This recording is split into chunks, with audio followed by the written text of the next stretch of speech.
everybody. Tara James from Pursue and Thrive Business Coaching and a strategic advisor with Strategic Advisor Board. Today, I want to talk to you about emails, kind of on piggybacking off of yesterday where we were talking about copywriting. So, obviously, they go hand in hand. So, we might as well just throw in the email stats and helpful hints and tips with that. So if you're working on something, yesterday, that this might help you today. So the average email engagement is 20 to 40%, if you didn't know that. So if you're looking like, oh gosh, I'm only getting, 30% open rate, hey, that's really good. Yes, it could be higher. We would all love higher. At one point, I had a 60% open rate when I was offering one of my offers. The tip on that is your subject line, but it was the same subject line related to the same offer. So it depends what you have going on, but continuously with this one offer, it was like hovering between like 50 to like 62%. Anyway, enough about that.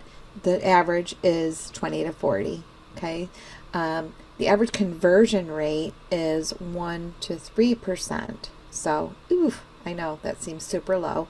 So this is why you really want to build your list. You want to have a pretty good size list. I'm not saying you can't sell to a smaller, you can have a group of 200 people and honestly live off of that, pretty well. However, obviously the more the better, so you can have the ideal clients trickle in depending on the offer. So with a 1 to 3% conversion rate, we're looking at bringing in about 300 people or so to your offer. So depending on where they're coming from, whether you're paying for traffic, whether it's organic traffic, either way, 300, say for a webinar, is ideal, right? With the emails, 3% are ready to buy now. So, okay. So figure out your numbers on that. Say you had 100 people, right? 3 are ready to jump in. 30%, excuse me, 30% are not now, but in the future. So that's a pretty good amount. That 7% or so, they're there, they're ready. They're just not completely ready. So it's like that in between. Like 3% are ready to hop in, 7% are like, okay, I'm open to the idea of it, sell me on it. Is the offer so great I can't resist type thing.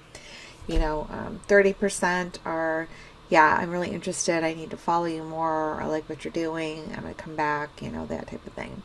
And 60% will never buy. So you might think that's a large number. It's just the way it is. That's the average. So what you want to do, okay, so be it. Focus on the 40%. Let's get those 40% warmed up, nurtured, loved on, right? Coming into your world, buying your stuff. So an example of that, say you have 5,000 people on your email list, at a 2% conversion rate. Let's go in the middle because it's 1 to 3. And the program's $200, right? 197. So there you go. There's 20 grand or 19,700. Which is good. It's good. I mean, it depends how much work you put into what it is that you're launching. If it's just ongoing or, passive, passive income, great, right? So just, it gives you an idea. You always want to have your goals set, have your numbers, know your numbers, right? With the emails, again, I mentioned this yesterday, you want to keep them conversational. You want to add in a story about yourself. You want them to get that know, like, trust. What are you all about? What are some of your, how did you get here? why me, why now kind of thing, why are you coming at us, and what do you do, and how, what's your expertise, how did you get into this? Doesn't have to be every email is talking about, how you got into it, as far as when you're writing your personal stories, of course. It can be things like, just a funny little story about you and your husband, you and your kids, or just on the daily. Honestly, keep a little notebook in your purse, your wallet next to you, whatever, and just jot down kind of things of the day, things that happen. You're almost like looking for them, right? That funny story, and just how things can be pulled into what you do and what you offer, and that would be the story of it. And then the lesson that they're going to learn, you're going to turn it into a lesson, like, well, hey, this is what I learned today from this story. And then the call to action to bring them to your program always works out very well. And it's a lot easier than you think. I've done it on, gosh,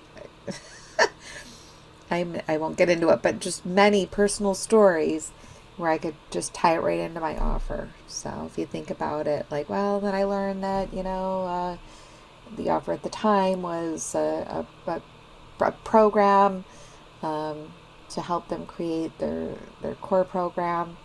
And gosh, I did 30 emails in a row. And it was so many crazy things, just everyday life things that I could tie in with it. So it's a lot easier than you think.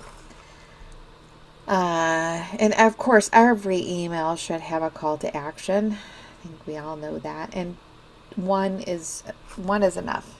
You don't want to have all sorts of links going on in your email and have it flagged as spammy.